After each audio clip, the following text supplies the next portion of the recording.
IMPACT was a great experience. I made many friends who are in this room, and other people too. And the discussions between other teachers was the best part of that, because I could learn from somebody who teaches history, or from somebody who teaches political science, or technology, or physics, and I wouldn't have had those discussions otherwise. I'm making more changes this semester. We'll see how those work out. We're collecting more data. I'm going to be doing a poster on this at a conference in May it's a teaching statistics conference, and we're hoping this summer to write up a journal article for the Journal of Statistics Education. We'll see how that goes. So I'd like to acknowledge the Department of Statistics, because they do encourage innovative teaching. They're supportive of that, especially in their service courses. And my TAs and students were very brave, and they were very honest with giving feedback, and I appreciated that. They would let me know when something was not working. And I want to thank my IMPACT team. So Dave and Clarence and Kevin were all on my IMPACT team, and Chantal and Rob and Kevin have all been helping me with the data that I'm analyzing from the fall semester. So here's my contact information, but I would love to have a discussion if you have any questions or anything that you want to talk about. Yeah, I'm curious if this has been tried with the non-liberal arts kind of population. It seems like even students who are quite comfortable with mathematical reasoning still would benefit a lot from the stylistic changes you're making. Have you thought about doing that? Laura here is from Stat 301, and she's in the IMPACT cohort right now, so she will be doing Stat 301, trying to bring more of these features into those types of courses. And Sarah Selke, who teaches Stat 350, which is for math and stat and computer science majors, she's hoping to join the fall cohort. Yeah, if anything, my sense is you might see greater gains for some of those more mathematically adept students who aren't used to thinking about social issues and current events and political claims and things like that. So you might even see better, at least at the attitudinal level, you might see more enthusiasm, but you might actually get better learning too. We're hoping so. We're looking forward to seeing those changes. What else? Yes. So can you go back to the slide where you showed the 3 different sections and how they're organized? Yep. And then the table, do you want the table? Yeah, that would probably be fine. Okay.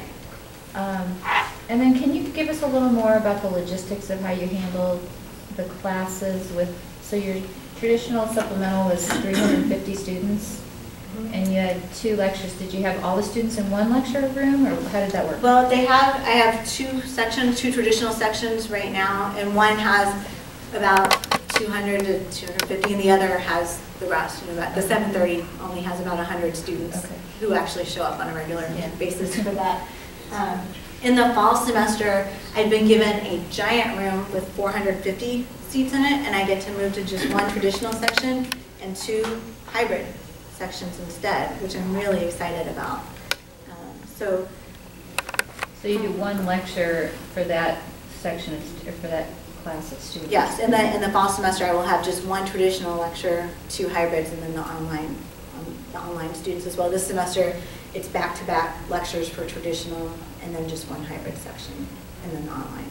And so in the hybrid section, you're doing a lecture on, do you do all the material for that week, or how do you do that? I do all the material for the week. It's online. And the students are supposed to have watched that material and done at least 1 attempt on the homework before they come see me on Thursday. And then they work with each other on problems that I provide on Thursday. How many students are in the hybrid? In the hybrid, I have 60 this semester. Any personal help? I have a TA, and the TA's main job in the hybrid class is to record the class participation points for me, because I give them 10 points for doing what they're supposed to be doing in class that day. And then we both walk around and answer questions too. And I really appreciate the TA help with that. 60 people is a lot to try and manage by yourself in that room. And the only change in the traditional was just to reorganize the material.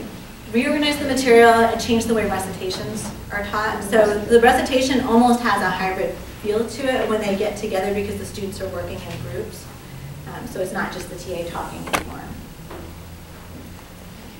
Yeah. Do you see a difference in the, I don't know that you pulled out the DFW rate. Are those the They didn't same separate- across the courses, or are they? They didn't separate it out for me, the Okay. registrar's office didn't, those are the only numbers that I got, I don't know. if the Because I would be registrar interested separated if that out. the, this is partly my own theory, so I'd like it if you could prove it for me. But I was just wondering what the online rate was, compared to. I don't know, Okay. and hopefully the registrar can give us that Okay. information, and maybe we'll get that in time for our paper this summer, but when I asked for this information, that table is what they gave me. Okay. I don't know how that works exactly.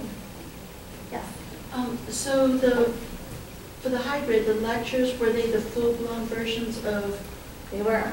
so it was an hour? Well, not necessarily an hour, and I break them into chunks as well. For example, for chapter 13, which is the normal distribution, I broke that into 4 smaller chunks. So there's the introduction to the normal distribution, there are forward normal problems, there are backward normal problems, and then there are just lots of examples. And so the students can listen to one little chunk at a time, or they can sit there for the whole time. Even though it's the exact same lecture that I'm giving to my traditional students, it takes longer when you're talking in person because you're getting questions from the students, you're stopping for eye clicker questions. So online, that same material doesn't take 2 hours. But did you also say that there were the number of people watching it dropped? Oh, no, No. Well, okay, in the fall semester, when the recitation, or when the hybrid class met on Tuesdays, they would watch the lecture eventually, just not before I saw them on Tuesday. They would watch it before their homework was due the next Monday night, but that didn't help me in class.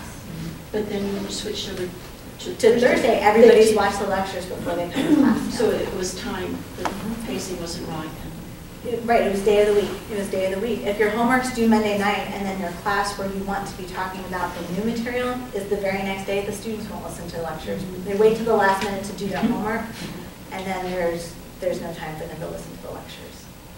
So moving it to Thursday made a big difference. What else? In the traditional supplemental, how many TAs do you have for the Monday? Is it Each recitation has about 20 students in it, so I have 8 or 9 TAs depending on. and did you have to do, what kind of TA training did you have to do?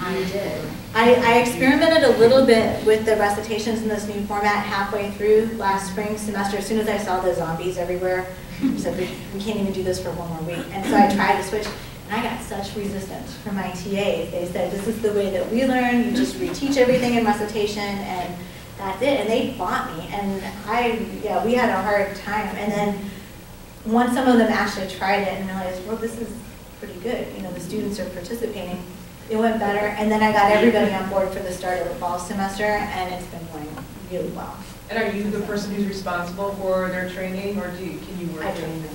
Yeah, I train them. But they're really good TAs, and once they figured out that what we were doing was okay, most of my TAs are international too, and so this is not how they learn material. When they were in college, this is very different for them, and so they had to be coached. They had to see that it actually did work. Yes. I have a comment, maybe a question for you, but this strikes me that this is more about learning styles than anything else, and that people learn differently. And I wonder if you'd have sort of the same results with a very different kind of class, not a statistics class or a math class, but a history course or a political science course. That if you taught it in different formats to accommodate different learning styles, you'd have the same results. Well, there are other people at Dave, right? There are other people teaching these different formats in other departments. Tim Newby does a hybrid, right? And psychology does a hybrid. So, I mean, there are other talks throughout the day. I don't know what their results are, so I can't really speak to that. But at least for us, you're right, there are very different learning styles. And I'm not sure that the students are necessarily putting them in the right section, to themselves in the right section. I think they're going based off what fits in their schedule, not how they would learn in the best way. But maybe over time, that will change as word gets out what hybrid sections are. That people will start choosing for how they learn. Do you grade the mixable assignment? Over the summer, I grade the mixable myself, but during the fall and spring, the TAs grade their own students from their recitation. So how do you grade it? It's pretty loose grading. Basically, in my assignment, I have several questions that you need to answer about any particular topic. If they answer all of those, they get 10 points for that post. You get 2 points for making a good comment on somebody else's post. So it's a total of 60 points for the assignment. Most people who do it get all the points. And if you post early enough in the semester, the TA will even make a comment to say, oh, this wasn't exactly what we were looking for. Why don't you, fix So this? they And then do one mixable assignment in the semester. right, the assignment lasts the whole semester. Most of them wait till the week it's due to do much on it. But if you post early, you can even get feedback and make changes to make sure that you can get all your points. If you post at the last minute, you don't get the feedback. But even if you post something wrong, that's good for the other students in the class, because then there's all kinds of things for them to comment on down below. So the other students like that if you make a mistake. Any other questions or comments?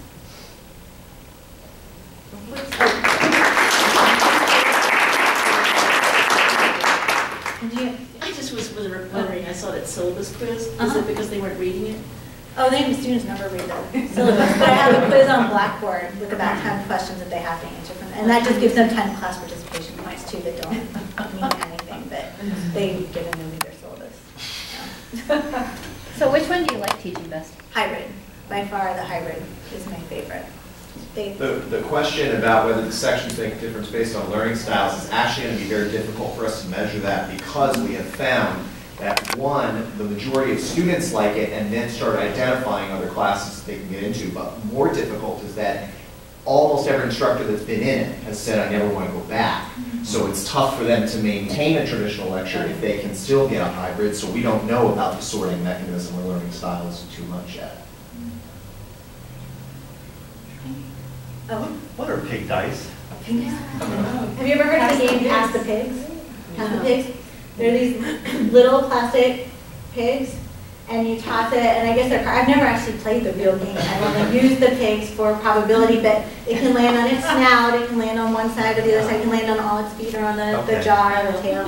And so we try and figure out, I'm trying to get across the idea that probability is not what happens in the short run, it's what happens in the long run. And so we toss those pig dice for about 5 minutes and try and figure out the probability of it landing on each part. It almost never lands on the jaw, much more likely to land on the side.